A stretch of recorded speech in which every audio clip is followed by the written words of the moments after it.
So this video is a follow-up to a previous video I posted about the physiology of shame and how to work one's way out of the shame pattern. There's a link to that video below if you haven't watched it yet. In this video, I want to share some ideas with you about what to do and not do if a loved one's shame gets activated, if a loved one has a tendency to go into the shame state. So please make sure you've watched the shame part 1 video before watching this one so that this one makes more sense.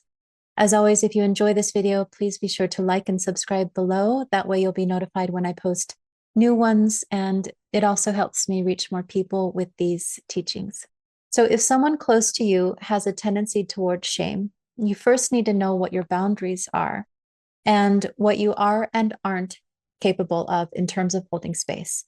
While shame is the result of psychological wounds, particularly social wounds inflicted on another person from harmful or hurtful life experiences, there are some ways that people with shame can become aggressive and abusive, as I explained in the shame part 1 video. Expressing anger is fine.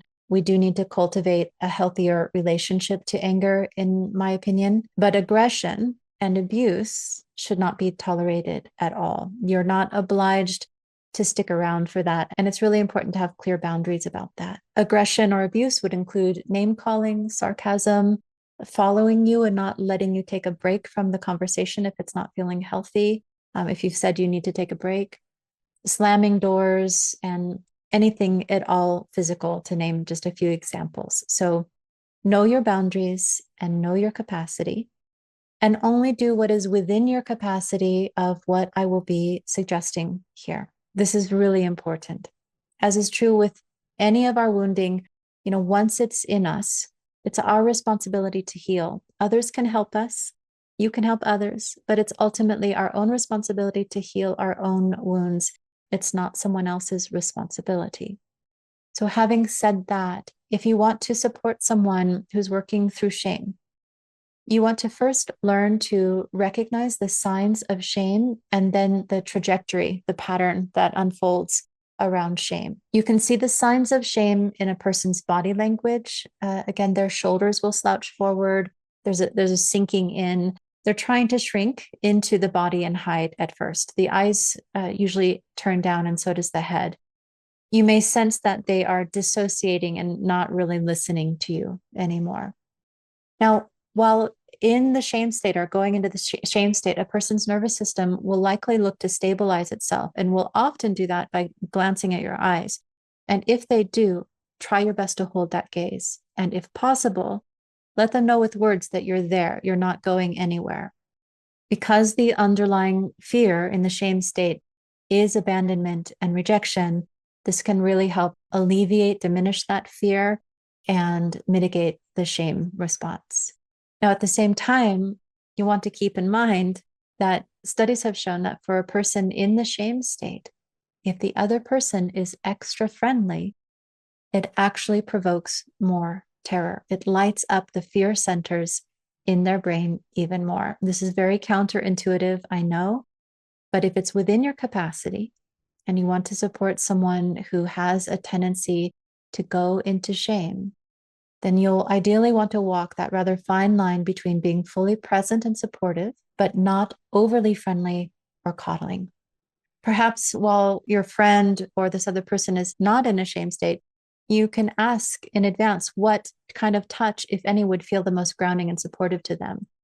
Touch is calming to the physiological system and reassuring, which again diminishes the survival activation and makes room for the person to emerge out of shame sooner and into their more rational present state without having to go to the bottom and then spring out in the ways that I described in the shame part 1 video. A third thing that can be very helpful, but only if the two of you have agreed upon this in advance, is to remind the person that going into some form of voluntary movement can help. Can help shake them out of the shame state. If you haven't agreed on you offering this reminder, I don't recommend it. It might come across to the other person as condescending, even if that is not your intention. But if there is an understanding between you and you've agreed upon this, you've agreed that you might make this reminder, it can be very helpful. Even if they just move their eyes around, that can help too.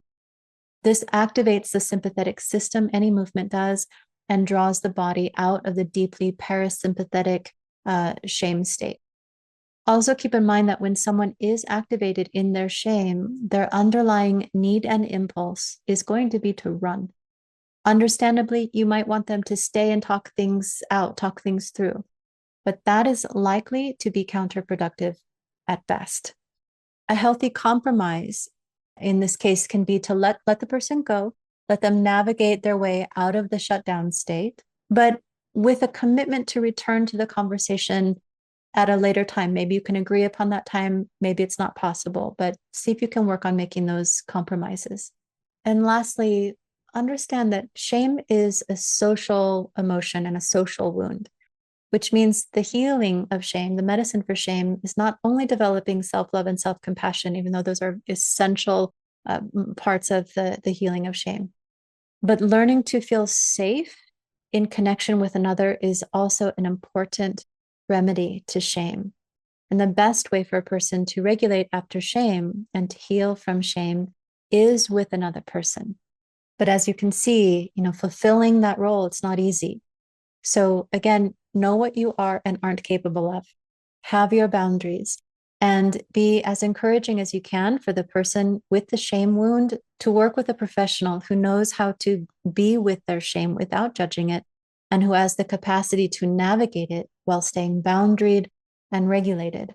When a person who has been conditioned with shame has the experience that they can make mistakes and still be loved, that they can make mistakes and not be rejected, but stay held in connection, that is where the deep and lasting healing of shame actually happens. Working with a professional is ideal because this work does require a lot of skill and knowledge and equanimity. But there is still a lot you can do to help, and I hope this video will help you do that. If you know someone who would be helped by this video, please do share it with them. And for additional resources, please follow some of the links below.